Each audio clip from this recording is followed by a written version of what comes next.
this is an opportunity for you to respond to the lecture that I've heard this evening. And if you have a question, if you would like to stand up, and I'll come to you with a microphone. In what way would you say the modern church is following the leadership of Herod, and in what way of Jesus? Well, I think it's not the modern church, it's the church. We've been attracted by Herodian ways since not day one, say since Constantine. And Herodian styles of leadership are always, they work so well.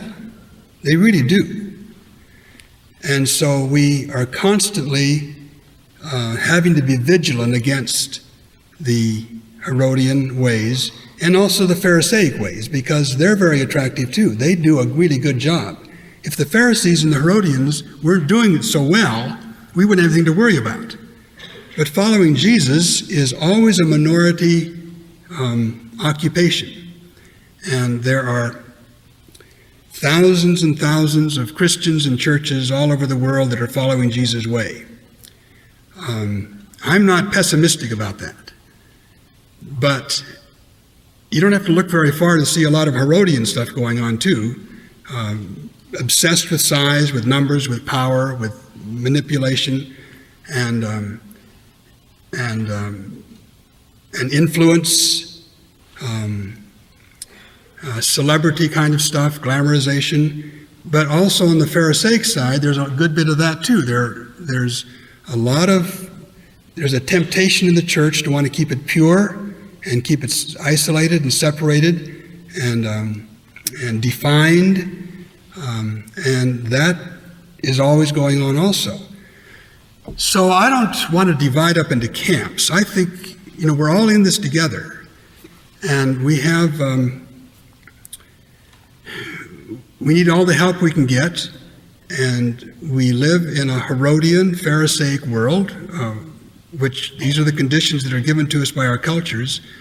So what I'm hoping to do by addressing you in these settings is just sharpen your attentiveness to what is so obvious in the Gospels, but sometimes we miss it because we don't see the contrasts in which it's being worked. So I guess that's all I want to say about that. Every church represented here is tempted to do one of those two things. And we need to pray Mary's prayer in the midst of this. Save us from these temptations and work out the ways that Jesus used, the personal, intensely personal, named, relational kind of life that ignores the so-called challenges of the competition, whether it's Herodian or Pharisaic. The disciples struggled with Jesus' stories. To what extent is there a possibility that we can become pharisaical in our interpretations of his stories? Well, the Pharisaic temptation is always with us. Especially for us, those of us who are religious, part of some kind of institutional religion. And there's always a temptation.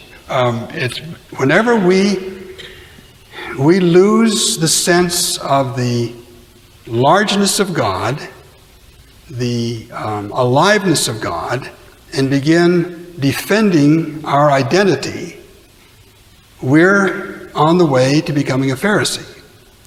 Now, I hope I express my gratitude to the Pharisees. They saved Judaism. They really did.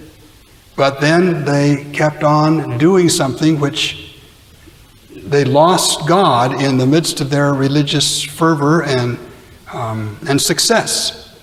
So I think the Pharisaic temptation is very strong with all of us, especially people like us who have some religious habits, institutional commitments, responsibilities, and it's very easy and very common to turn Jesus' stories into definitions or morals and miss this participatory entering into this kingdom life that he's doing. You had mentioned that Herod was successful in his own way. His style of leadership was successful. He brought peace and prosperity, relatively speaking, to Palestine. What sort of fruit should we expect from following Jesus' way of leadership? Well, you don't have to worry too much about the fruit because you're following the leader. And you expect some of the things that have always accompanied Jesus' leadership. A lot of failure.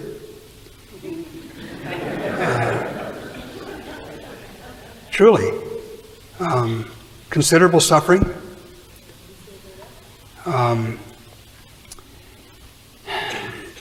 Betrayal, rejection, disaffection.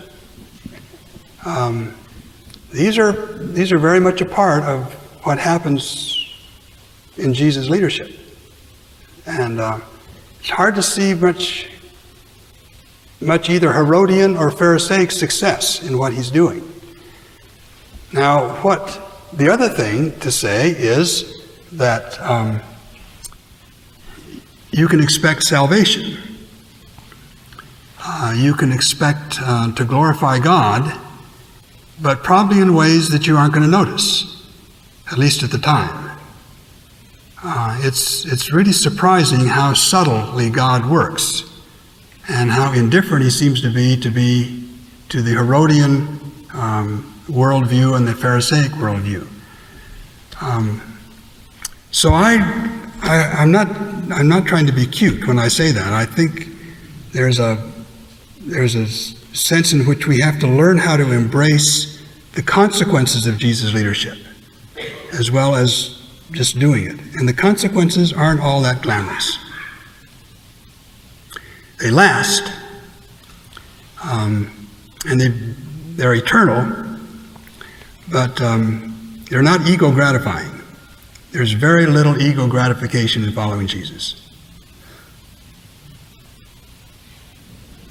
The Apostle Paul came from a tradition of the Pharisees. Could you compare his use of language with Jesus' use? Well, Paul didn't use language quite the way Jesus did. Didn't tell stories, as far as we know. At least none are recorded.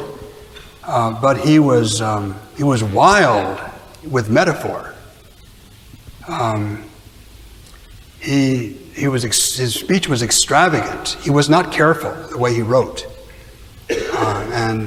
And the evidence that he was not careful with how he wrote is all the commentaries that we have on everything he said. So there's a lyrical kind of exuberance in Paul, which is quite different from the language of Jesus, which seems quieter and I guess I'd say more contemplative. But it's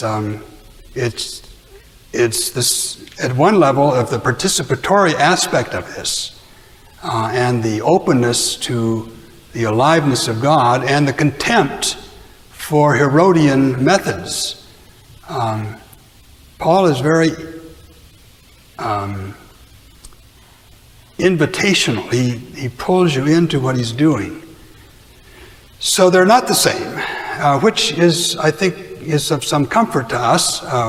We don't need to copy anybody in this. There are a lot of different ways to do this. We all have our own language stores to work from and ways of learning language. But I think we have permission to work out of what we're doing, not copying either Jesus or Paul, but learning from the meaning of what they were doing. The prophets are a good school to be in too, the Hebrew prophets, because they were masters at metaphor, but they had very different styles.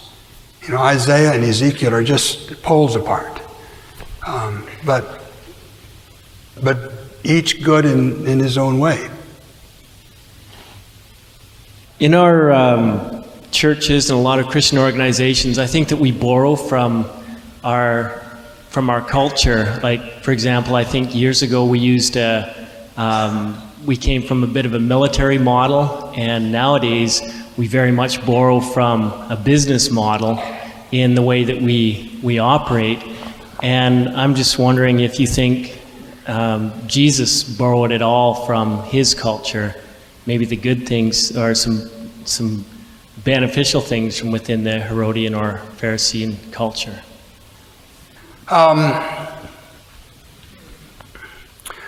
Well, you know, I've given the Herod Pharisee thing, and I'm going to do 2 more pairs tomorrow morning, which mostly it seems to me, show Jesus was pretty counterculture and was not shaped by his culture very much. What he was shaped by was his tradition. And he had this deep rootage in the Psalms, the prophets, this whole Hebrew identity. And that's what he was shaped by. Now, if we don't have a tradition, if we don't have rootage in something like that, then we're very much at risk in imitating our culture. But Jesus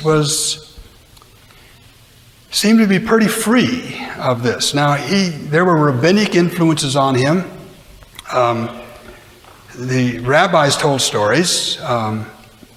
The Pharisees didn't seem to be much interested in it. So he was not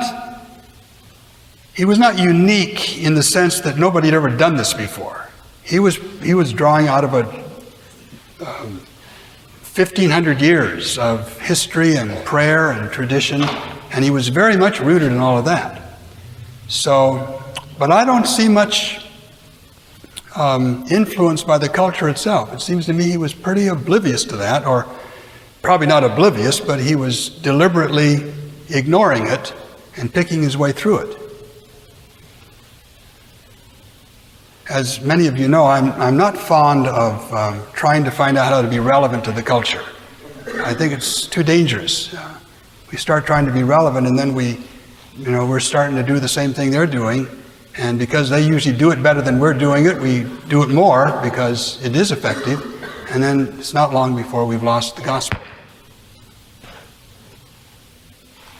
I think my question is a follow-up to some of the questions about the relationship between Jesus' style of leadership and Herod's style, or the relationship between Jesus' style and our culture. In making that contrast, are you implying that secular leadership techniques really have no place in the church, in the work or life of the church? Or if they do, how would you see that place? Whether secular leadership styles have a place in the church? Secular leadership techniques. Do they have a role or a place in the church? Can we learn from? Okay, sure. A lot of the leadership techniques that are being written about these days they're smart. They're common sense. They're understanding human nature. Yes, I don't think we can learn from anybody we can learn from. But the thing that I want to be vigilant about is not to accept the world's values on what constitutes leadership. There's some basic things about leading that are just, every leader does this. But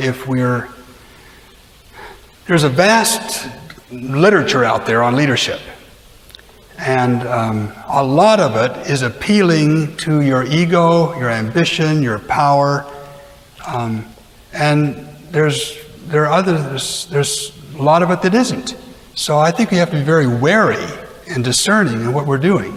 But I wouldn't throw out a book just because it's not written by a Christian or a believer.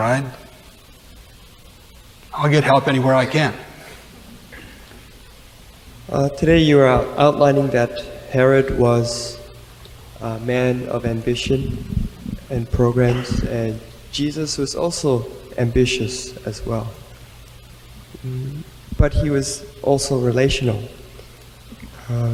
How do we balance between ambition and being relational? How do you balance ambition and relationality? Well, you got to get rid of your ambition first. You really do. Now, ambition, I guess I would use ambition in a negative way. That I want to get ahead, and I want to be important, and I want to win. Now, there's a difference between ambition, between that and being energetic, wanting to do your best, wanting to serve your best. But the title of I've given to this is following the leader. Now, if I'm following the leader, I'm not the leader. And I really am taking seriously this relationship, because that's going to cure us of a lot of stuff. The minute I become the leader, then I'm prey to all kinds of sins of pride and ego and manipulation and exploitation. But if I'm following the leader, I'm not asking how I can succeed, what kind of impression I'm making. I'm following him or her, but Jesus this time. So I don't think you can combine. I don't think ambition has much part of it.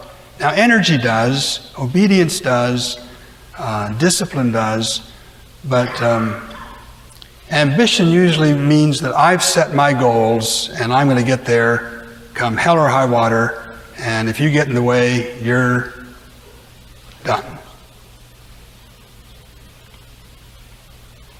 Thank you so much, Eugene, for this evening. Let's give a hand to Eugene to appreciate it.